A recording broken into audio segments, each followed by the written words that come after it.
Hello friends, வணக்கம். உருளைக்கிழங்கு பூரி மசாலா எப்படி செய்யுதுன்னு பார்க்க போகிறோம். இது சப்பாத்திக்கு, பூரிக்கு, தோசை மூணுத்துக்குமே வச்சு சாப்பிட்டோன்னா ரொம்ப நல்லாயிருக்கும்.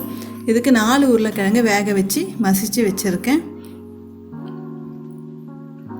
ஒரு பேன் வச்சுக்கோங்க. 2 ஸ்பூன் எண்ணெய் ஊற்றிக்கலாம். எண்ணெய் நல்லா சூடானதும் கொஞ்சமாக கடுகு, கொஞ்சம் சோம்பு, உளுத்தம்பருப்பு. கடுகு நல்லா பொரிஞ்சு உளுந்து நல்லா செவந்து வரட்டும். பாருங்க, நல்லா செவந்துருச்சு. 2 பெரிய வெங்காயம் நல்லா நெய்ஸாக கட் பண்ணி போட்டிருக்கேன். வெங்காயம் நல்லா வதங்கட்டும்.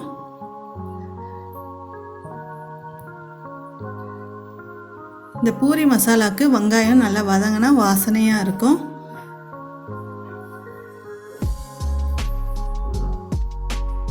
நல்லா வதங்கிடுச்சு. இஞ்சி பூண்டு பொடிசாக கட் பண்ணி போட்டிருக்கேன். 3 பச்சை மிளகா நீட்டாக கட் பண்ணி போட்டுக்கோங்க. இதையும் நல்லா வதக்கி விட்டுக்கலாம்.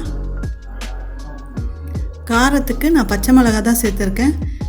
இந்த பூரி மசாலாவுக்கு நம்ம மிளகாய்த்தூள் எதுவும் சேர்க்க வேணாம், பச்சை மிளகாய் சேர்த்தாலே போதும்.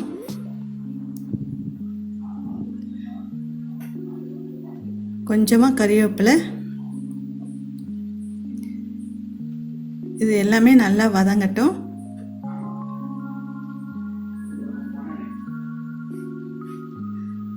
கால் ஸ்பூன் மஞ்சத்தூள் சேர்த்துக்கோங்க.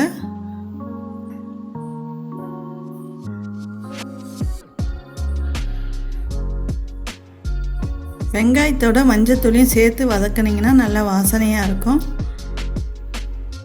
இப்போ நம்ம மசிச்சு வச்சுருக்க உருளைக்கிழங்கையும் சேர்த்துக்கலாம்.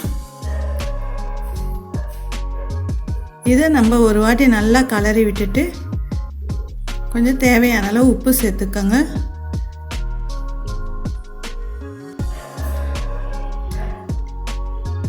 வெங்காயத்தோட நல்லா வதங்கட்டும். இதில் நான் 1 கிளாஸ் தண்ணி சேர்த்துக்க போகிறேன். பாருங்கள், நல்லா வதங்கிடுச்சு. இப்போது நம்ம 1 கிளாஸ் தண்ணி சேர்த்துக்கலாம், போதும்.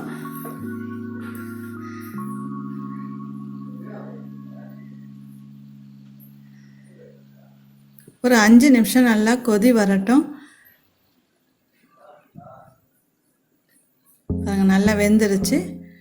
பூரி மசாலா ரெடி ஆகிடுச்சு. 10 நிமிஷத்தில் நீங்கள் செஞ்சிடலாம். மாவு பிசைஞ்சு வச்சுட்டு ஒரு 10 நிமிஷம் இருந்தாலே போதும், பூரி மசாலா ரெடி ஆகிடும். வாசனைக்கு கொஞ்சமாக கொத்தமல்லி இலை சேர்த்துக்கோங்க.